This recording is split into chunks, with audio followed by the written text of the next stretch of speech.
it is sometimes difficult to find a good and stable job. My relationship with my bosses is constantly failing. After a couple of years, having suffered enough, I decided to find something without annoying bosses and in general any society of people.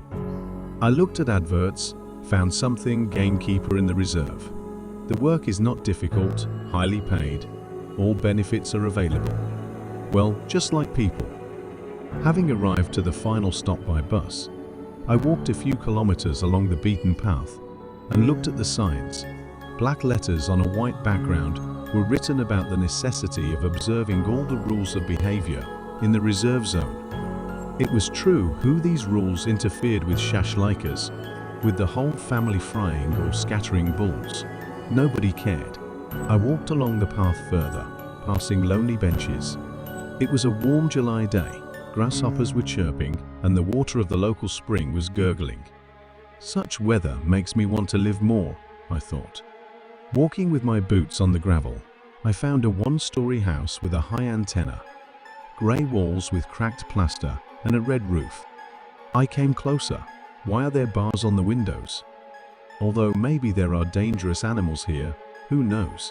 A sign that said, "Heed Gamekeeper" caught my eye. I knocked on the door, stretched a little, and breathed in the fragrant forest air, slightly intoxicating with its freshness. Footsteps sounded behind the door.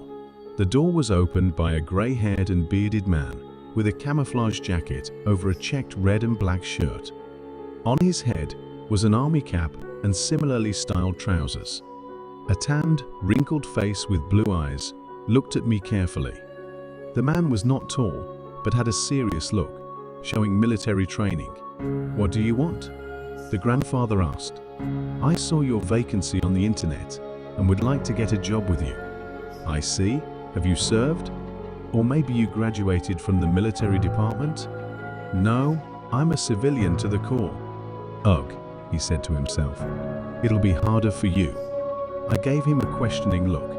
What would I have to do? Look after the reserve, the forest and the lake. Put out the fires. Keep the drunken crowd from putting out the bulls on the boughs. I'll show you the hut.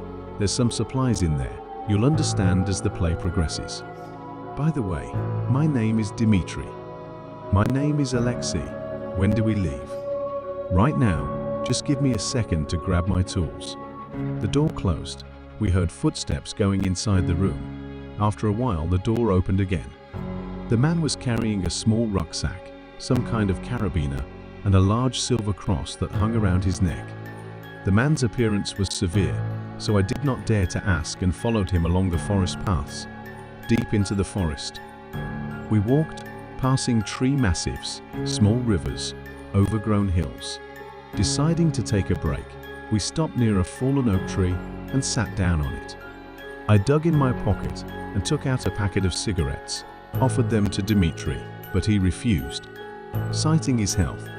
I stood up, walked a few meters away and lit a cigarette. In front of me, there was a beautiful landscape, a small forest, a couple of spring century-old poplars. However, my eyes fell on something dark. I took 2 steps forward and looked. In the distance stood a burnt-out hut. It was shriveled, with broken windows and no door, and it looked at me like a black face with its mouth open. A chill ran through me. Dimitri came up from the side, and without waiting for my question, he said, "I wouldn't advise you to look there. There's nothing to study there. Once one of ours was holidaying there. A piece of burning coal fell out of the blower and burnt everything.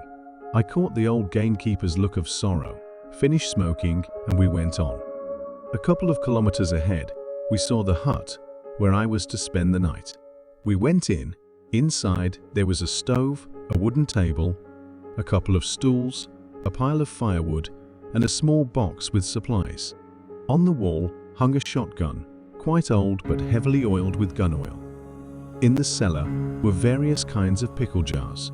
In the drawer, besides the supplies, Dimitri pulled out a box of 12 caliber cartridges. "This is for you, just in case. There are a lot of dangerous animals here. You can't shoot just like that, only if someone attacks," he said, looking at me carefully. I nodded, looking at the firearm. We took out a couple of cans of food, ate, and then the gamekeeper moved a stool closer to the table. His face changed, became sullen. His eyebrows frowned. His eyes gave out wariness. And now listen carefully.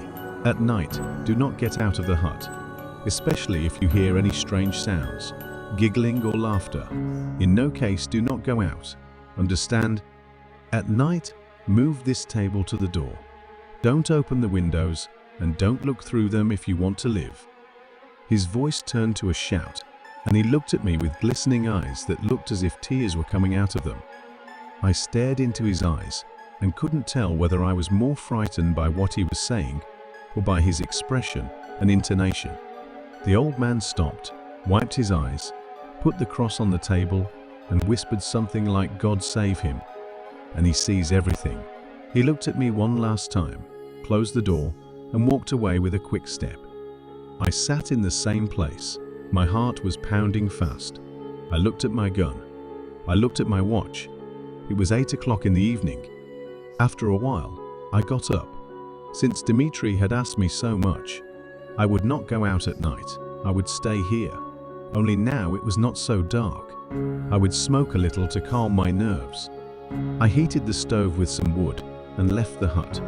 When I left it, the sweet, fresh night air hit my head. I began to breathe, began to calm down. I took out a cigarette and clenched it with my teeth, bringing the light of the match to my mouth. White smoke started coming out of the cigarette. I looked at the brightly refreshing moon, looked at the stars, at the trees. I finished the cigarette, knocked the bullock into the ground with my boot, and out of the corner of my eye, I saw a small shadow somewhere between the trees, but I didn't pay much attention to it. I closed the door and set the table against it. A couple of minutes later, I heard something that sounded like laughter, like hyenas, but more human. Goosebumps went up and down my body. I peered through the small crack in the door, but there was no one there. The laughter began to be accompanied by nervous giggling. The sounds intensified, and I heard stomping. I looked at the time. It was 10 o'clock at night. I sat down by the stove. The wood was burning. The light was fading. Something was rustling near the hut, sniffing at the place where I was standing. I sat quietly, pressed the cross to my chest, and kept silent. Something came to the door. The bolted door sagged slightly, as if someone strong was pushing it. This went on for a few minutes, but it felt like an hour. The door stopped sagging. There was a loud bang, several knocks on the door. I crawled to the gun. I stood up. The moment I wanted to take it off the nail, I was stunned by a loud bass voice. "Open up, open up, open up." A second later, the laughter of another voice was heard. After a few more seconds, I could clearly distinguish the voices of 6 beings. Laughter, giggles, words, all mixed into one cacophony of madness. In the midst of these sounds, I heard something else. Another knock, but not on the door, but as if someone was pounding on the glass with something sharp. I slowly turned my head, clutching my gun. I looked out the window and was stunned with horror. I wanted to scream, but fear gripped me so that I only let out a weak, worthless wheeze. In the window, illuminated only by the faint light of the stove and the rays of the moon, was the head of a wolf, with human yellow teeth. It opened its mouth. Its eyes were also human, but in them there was only a malicious grin. Human dirty hair fell on the black fur. I raised the gun without aiming. I squeezed the trigger, but no shot was fired. I squeezed again, but the gun jammed. I tried to reload it and fire, but it was as if the gun was bewitched. I looked at the window again. I couldn't believe my eyes. I wished it was all just a nightmare, and I woke up. There were several of these creatures standing at the window. All sounds had stopped. They were looking at me silently. At one moment, all the creatures started to put their unnatural paws on the window. The glass cracked, and at that moment, all the creatures smiled crookedly, looking straight at me. My eyes darkened, my legs felt woozy, and my heart felt as if it had stopped beating after the horror I had experienced. I fell to the floor. The last thing I saw was one of them, with huge burns to the bones on its head, climbing through the window, pulling its disfigured paw with human-like outgrowths onto the floorboard. My eyes went black, and I passed out. I opened my eyes and heard birds singing, the morning light illuminating the whole hut. I thought it might have been a terrible dream, but no. The window was still broken, and on the floor was the cross that Dimitri had given me. I picked it up and put it in my pocket, looking around the hut, the overturned table, the broken stools, the scratched walls. There was another knock at the door, 3 knocks in a row. I was wary, went to the door but did not open it. Someone outside the door shouted, "Alexei, are you alive in there?" I exhaled with relief and opened the door. In front of me stood a dazed Dimitri. He examined me to see if I was hurt. I stepped out and began to look round the hut with him. It looked as if it had survived a vandal attack. I took the cross with me and went with him. At home, sitting at the table, I told him everything that had happened to me. He listened in silence and then said, "It's been here in the woods for a long time. 200 years ago, local old-timers wrote about it. They called it the Cursed Forest. Well, I understand what you've been through. It looks like they wanted to mock you. It's good that you're safe here. But if you'd started wandering in the forest, they would have found you again, and God knows what they would have done. By the way, remember that hut that burned down? Well, it didn't burn down by itself. The previous huntsman periodically stayed in this hut. One night he stopped contacting us, so the huntsman started searching for him. They found his hut, and it was scratched all over. There were traces of blood at the door and broken windows. We started shouting, saying, 'Is there anyone alive?' And there behind the door, someone is giggling quietly and scratches the door and then pushes. Lucky that the door was locked.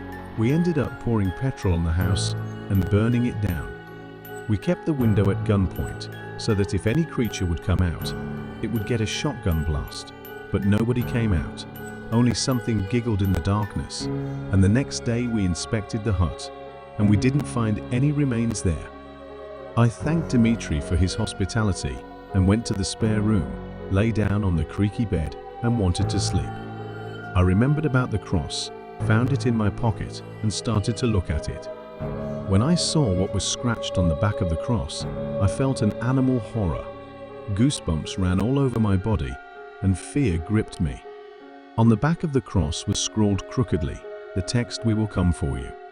Before I could get out of bed, I heard laughter and stomping outside the house. I wanted to shout something to Dimitri, but he showed me a gesture of silence, at the same time frantically loading his carbine.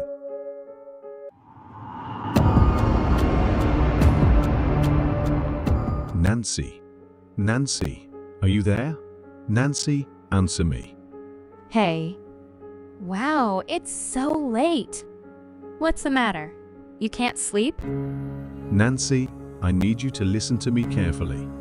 If I come to your house tonight and knock on the door, please do not let me in. What? You're coming over now? Nancy, focus on what I'm trying to tell you. If the doorbell rings and you see me standing outside, do not open the door. Whatever you do, don't let me in. Have you gone completely crazy?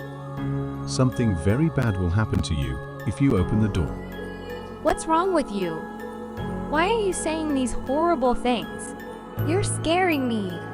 Sorry, but it's for your own good. Are you alone in the house? Yes. Actually, my parents went to a party. Oh well, then lock all doors and windows. If you see me outside, call the police. Immediately. Gabriel, if this is a joke, I swear I'm going to block you. It's not a joke. Where are you? I'm not sure. I'm in an abandoned house, but I can't get out. All the windows have bars on them, and all the doors are locked. How did you get there? I can't remember. My memory is all confused. I think it happened yesterday night. What happened? Have you been kidnapped or something? I don't know. I think so. But please, Nancy, remember what I told you. If you see me outside, Don't open the door for me. Wait a sec. I see what's going on now. You really are an idiot. What? This is just another one of your pranks.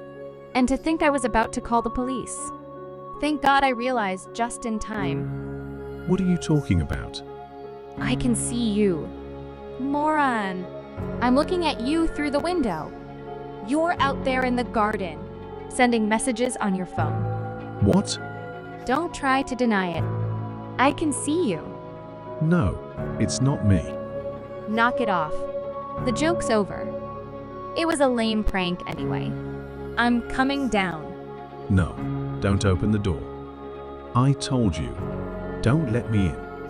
Haha, you're crazy. Nancy, please don't open it. Something horrible will happen if you open the door. Why do you keep saying that? What the hell is going on? I'm trying to protect you. Please believe me. Do not open the door. I hope you're happy. You've got me so scared. I really don't know what the hell to do. You're knocking on the door now. I hate you. This is the most horrible joke in the world. It's not a joke. Don't open it. What am I supposed to do? Why are you knocking on the door if you don't want me to open it? Why did you even come to my house in the first place? It's not me. What do you mean it's not you? I can see you through the window, Gabe. I'm not blind. I'm telling you, it's not me. It's something else. What? I don't know. Where are you now? I already told you, I'm locked in a house. I don't know where I am exactly. You've gone away. What? I mean, that thing outside. He moved away from the door. What is he doing? He's just standing in the garden, looking at his cell phone. He looks exactly like you. It has to be you. How can it not be you? You're driving me crazy. Nancy, listen to me. I don't know who that thing is, but I know he's not me, despite what he looks like. Oh, God. He's looking right at me now. Get away from the window. Are the doors and windows locked? Yes, I think so. You're right, love. It's not you. He's almost identical to you, but I know it's something else. His eyes are red. They glow in the dark. Get away from the window. I'm on the other side of the room. Now he's crouching down. I can't see him anymore. What's he doing? He's got a stone in his hand. He's walking to the window. He's gonna break the glass. Run. Lock yourself in the bathroom and call the police. Love. Nancy? Nancy? I'm upstairs. I locked myself in my bedroom. The lock on the door is stronger. Did you call the police? I'm calling them now. Tell them to hurry. Nancy? What did they say? Are you still there? I called them. They said they're coming right away. Okay, good. I hope they come soon. That thing broke the window. He's inside the house.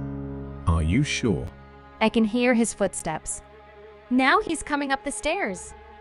I wish I was there. I wish I could help you. What is that thing? Why is all of this happening? I don't know, love. All I know is what I told you before. It started yesterday night. I was in my bedroom, studying. The window was open and I heard a noise outside. I looked out the window and that's when I saw it. There was something out there. What? Something that wasn't human. It had a pale white face and its eyes were glowing red. He grabbed me by the neck. I didn't have time to react. Then as I watched, his face began to change. This is the most incredible part. Before I knew it, I was looking at myself. The thing had stolen my face. He looked exactly like me, and he was smiling at me. OMG! I don't remember anything after that. When I woke up, locked in this house, that's all I know. Gabe, that's the craziest story I've ever heard. But I believe you, and I know this thing is evil. He wants to kill me. I know it. He's banging on the door now. The door is shaking. He's using a lot of strength. I don't think it's going to hold much longer. Please help. Don't let him in. Push the bed up against the door. Do whatever it takes to survive until the police get there. Nancy? Nancy? Please answer me. Answer me, Nancy. Nancy? Are you okay? What's happening there? Please answer me. Oh God. I love you, Nancy. When the police finally arrived at the house, they were too late to save Nancy. She was nowhere to be found. The door of her bedroom had been smashed, and the pieces lay strewn about the floor. After checking the security cameras, the police determined that she had been abducted by her 27-year-old boyfriend, Gabriel Rosales. Meanwhile, in the abandoned house, the real Gabriel was distraught beyond belief. He managed to find a loose floorboard and got out through the crawl space. He discovered that the house was located in the middle of the woods. He tried to phone the police, but he couldn't get a signal. When he checked Google Maps, it couldn't find his location. Gabriel began walking through the woods. He hiked for several kilometers until he found a house with the lights on. He went up to the front door and knocked. After a few minutes, a woman's face peered out the window. As Gabriel desperately tried to explain the situation, the woman's eyes grew wide with fright. She let out a piercing scream. "Please," Gabriel whined. "You've got to help me." Just then, the front door opened and a man appeared from the darkness, holding a rifle in his hand. Gabriel turned and ran as fast as he could. As he dashed for the cover of the trees, he heard the sound of gunfire behind him and felt the bullets whizzing past his head. Gabriel ran until he was out of breath. He tripped over a fallen log and his feet got tangled up in the branches. He fell and hit his head on a stone. Blood began to flow from the open wound and it soaked his whole face. He grabbed the cell phone and activated the camera in selfie mode so he could see the extent of his injuries. What he saw made him shake with fear, and the cell phone fell from his hands. Finally, he understood why the woman in the house had screamed with such horror. The strange creature had taken his appearance, and in return, it had left him with its own. Today, Gabriel travels by night, hiding in the shadows, his face and body transformed forever into that of an abominable being, still wondering what it was that attacked him and stole away his girlfriend, and hoping one day to get revenge.